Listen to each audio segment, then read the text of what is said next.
Hello. So in this video, we're going to talk about the poetry of contemporary Okanagan poet Jeannette C. Armstrong. Armstrong's poetry, there's kind of two sort of broad tendencies in the poetry collected up in Native poetry in Canada, which is where I am reading Armstrong's work out of. And that is a very sort of direct anti-colonial or decolonial, sometimes nostalgia for the indigenous cultural practices and worldviews that have been lost under settler colonialism. And then the other major trend that we see in Armstrong's poetry here is a fundamental challenging to the linearity of language. And what I mean by that is the English language within settler colonial nations like Canada, the United States, Australia, New Zealand, etc., functions as part of an ideological state apparatus in which settler colonial culture or metropolitan imperial culture is imposed and validated as the only legitimate culture. But often people, indigenous people, people of color, LGBT people, women, etc., will utilize, call it non-conventional or unconventional approaches to language in order to challenge the strictures and limitations of the ways in which official imperial languages construct cultures. So one of the things Armstrong does in a number of her poems is take unconventional organizations of words on the page itself. So one example, you really have to see them more than read them necessarily, is Green, this poem right here. So it is divided into columns, but then the columns are also irregular, right? So this column, for instance, some of the sections you have words only in second, third, fourth columns. And so you don't have that sort of consistency in terms of the way that the columns are set up. Even in a poem like Apples, which is another one that does this columns approach, you have three columns here, but they are not equal lengths. These two are much closer in length, but this one on the left-hand side, which for a standard reader of the English language, this would be the column we would start by reading, right? Because we read left to right. So the fact that this is the shortest of the three columns is actually counterintuitive, because normally what we would expect visually would be that this column would be filled all the way to the bottom, then the new information would start at the top of the second column, go all the way down, it would be filled, and then however much of the third column gets filled up by the number of words. So that's what we would normally visually expect, but we don't have that here. We have, again, an undercutting of expectations, not only in the visual sense that this is a poem set in basically prose over three columns. And so it's an unconventional thing, right? What we would expect conventionally is something more like this in a poem, right? Where things are usually left justified and short lines go down the page, right? But Apples has a very different visual structure from this. And so again, we have to reorient ourselves or change the way that we're thinking about what language does, what writing does, and the conventions of it. and what those conventions tell us about the ways in which we make sense of the world as a literary culture. And then we get the same kind of issue in Write It. So once again, we don't have columns as such here, but we have what's called caesuras, gaps within the lines. And caesuras are actually a stunningly traditional English language technique. If you go back to Old English, the language of something like Beowulf or Bede or people like this, but they really dropped out of fashion prior even to the shift to Middle English. So even by the time of people like Chaucer and the Gawain poet, you no longer really had caesuras as a defining feature of English writing.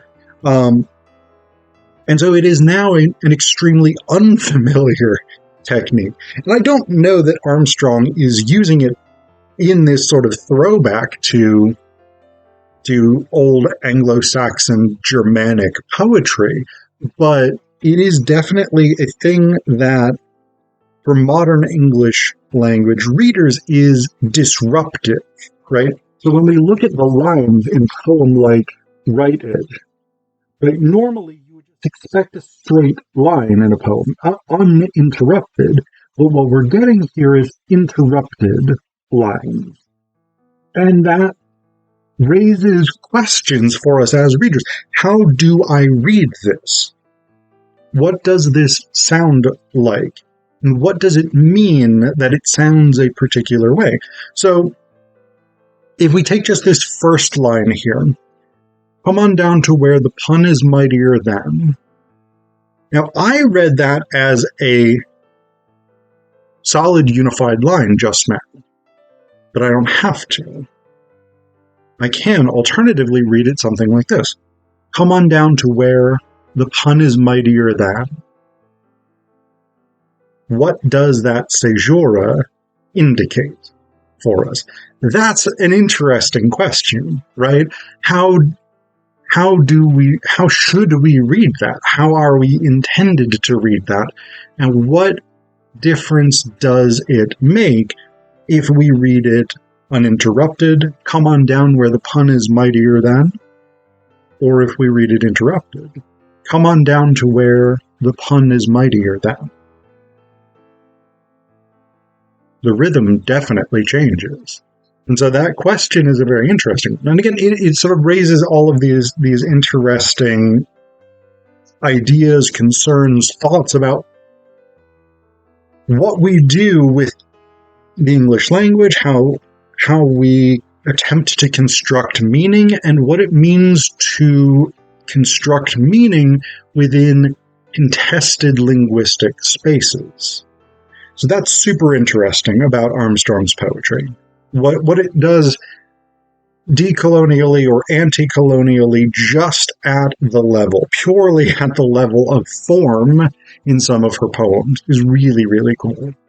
But she's also got much more conventional poems, which often engage still with these decolonial or anti-colonial thematics,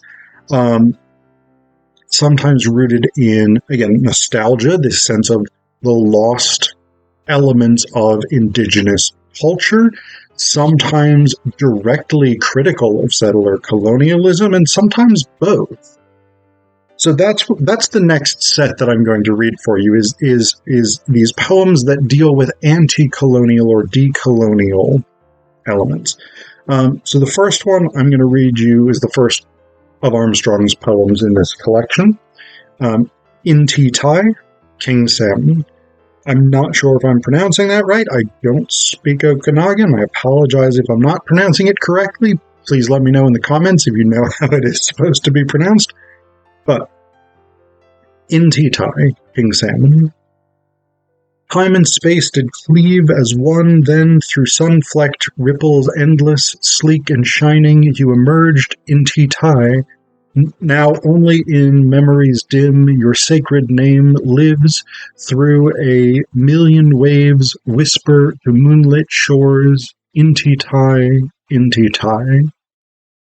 And so again, it is definitely about this loss of, in this case, not as much indigenous culture directly, although salmon, especially for nations, tribes, and bands in the Pacific Northwest, in British Columbia, where Armstrong is from, salmon is massively important culturally. It is incredibly significant, both as a food source, but also as a cultural symbol. And so the fact that in this poem the salmon exists only in the speaker's dreams, that the salmon has disappeared from the world itself, is incredibly significant for a culture that highly, highly values the salmon. The next one is probably more overtly focused on the loss and destruction, and also the commodification of indigenous cultures. And this is a really interesting problem, because the question becomes, is there something that settler colonialists can do to, I don't want to say preserve, but to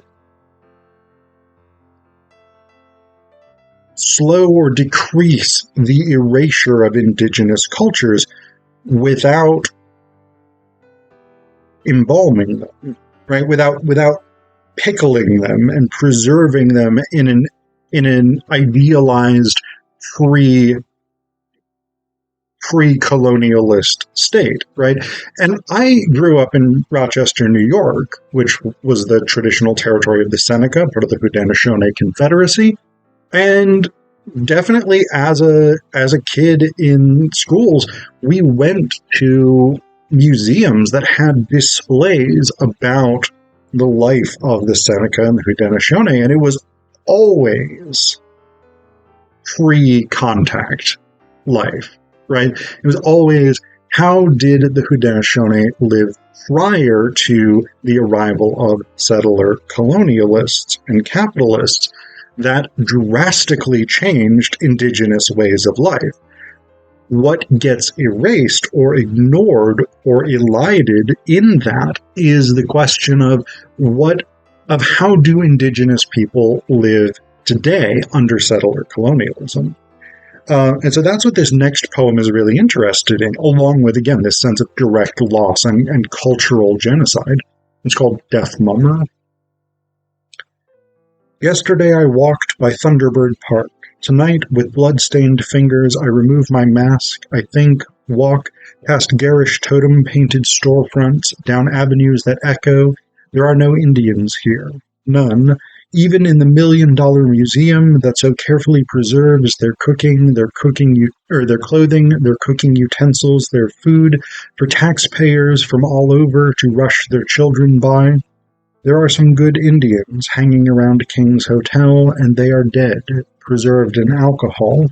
It would be neater, though, to kill us all at once. Whole clans and tribes could be dressed and stuffed, add a 5th floor to the museum to accommodate them. Better yet, pile us up like cordwood in those long houses. We would be home at last, and it would be good value. I walk slowly and think back. I stagger under the raw hide pack that I carry and the clever mask that I have fashioned for myself from the bones and skin of my dead tribe, and dipped in the fresh blood of my brothers and sisters, scooped from old battle streets near hotels. And so again, there is this deep sense of loss and suffering that marks the indigenous experience under settler colonialism and capitalism.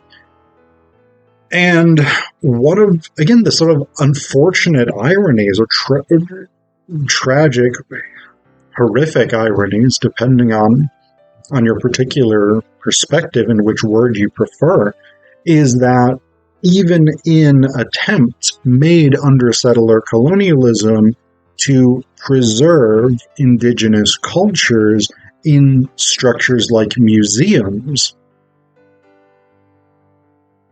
What is preserved is not a living culture. What is preserved is the impression of an imagined culture prior to settler colonialism and capitalism.